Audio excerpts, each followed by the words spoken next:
they zigzag across the ground. Bang! In comes Johnny Worsfold. That's the Worsfold we know, charging in the football. As an 18-year-old, signed that contract. I signed up, I think, on the bonnet of the car on a contract that didn't have the name of the footy club because it didn't have a name.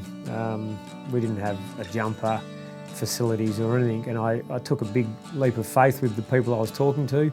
I'm very proud of the way I leave the footy club, or the footy, the playing group especially, and the culture within it. It's a very, very strong self-governing culture. The players hold each other very accountable.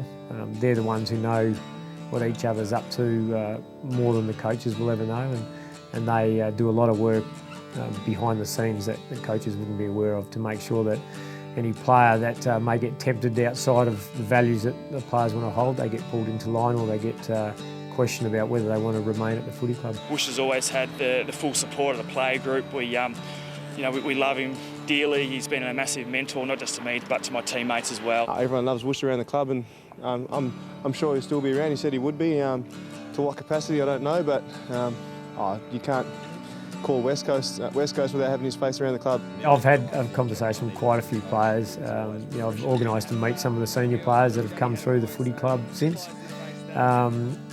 So that's been wonderful to sit down and talk with them and wish them the best and give them a bit of insight into my decision.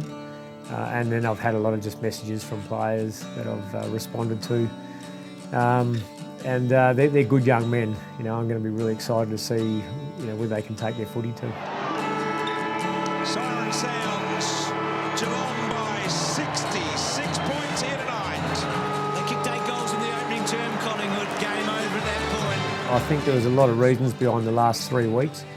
It wasn't through lack of effort or desire from my point of view of the players. But it was certainly a build-up of the disappointment of the year, the fact that we had a pretty young squad out playing, and that mentally I think they had nothing left to give, and the fact that they couldn't even fire a shot for the last game with Andrew Embley and Adam Selwood really showed that they wanted to, but they just couldn't give anything. And we've got to work out as a club what the reasons are behind them being that fatigued, whether it's physically, mentally, or a combination of both. And we'd already done a lot of work before I finished up around the reasons behind that and what we'll put in place going forward. So, I'm confident that we won't make the same misjudgments going forward, and we'll see the playing group back performing at what we expect from them. Attention now turns to who his replacement will be. Peter Sumich was once Worsfold's right-hand man and is now an assistant at the Fremantle Dockers. From inside the Eagles' nest, assistant Scott Burns is the most likely. Well, I think they're both very well credentialed. Peter Sumich has now followed a very good pathway into giving himself the background to be a senior coach, having coached reserves level in the Waffle and then in the seniors, and then as an assistant coach at 2 different clubs over 12 years. There's not too much more he could do. And Scott Burns is a bit shorter, but as a player for such a long period and playing under, for a short period, Lee Matthews and then Mick Malthouse, and then working with myself for 5 years, I think he's got a good grasp of what coaching takes and how you can attack different issues. It'll add that nervous excitement to the playing group coming back to training. One, because they potentially will be meeting a coach either that will be in a senior coaching role for the first time, or maybe that they haven't even met before. So it'll be exciting for the players, and they'll see changes immediately. There's no doubt about that.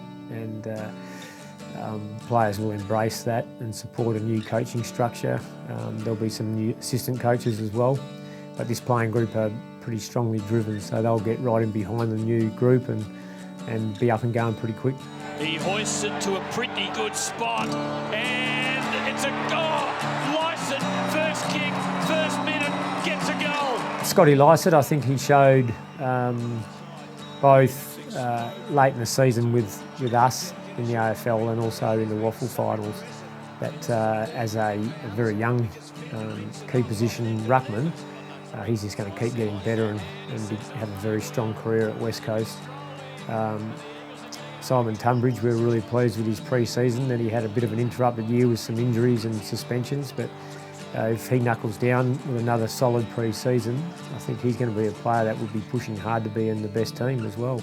So there's a couple of very young players there that will be exciting. You'll be looking at this club in 100 years' time, and Worsfold will be right up there as one of the people that helped build this great organisation and helped make it the sort of organisation it is. In that time, the people looking at the board will, wonder who was that person, because my name is on the board both as captain and as coach for a big chunk of that, the start of that board. But as time goes on, it won't be as prominent. So I'm just proud. There were some tough times in the early days, and we nearly didn't work after the first 2 or 3 years.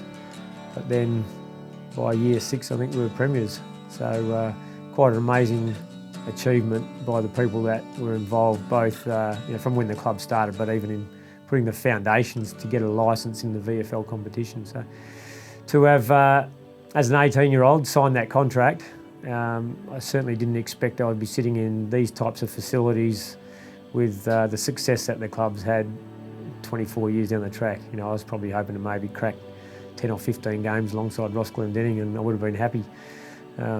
It's gone a bit further than that. I've loved every minute of it, and I'm looking forward to seeing those fans see some more success in the very near future with our footy club. And there it is. The West Coast Eagles, Premiers 1992.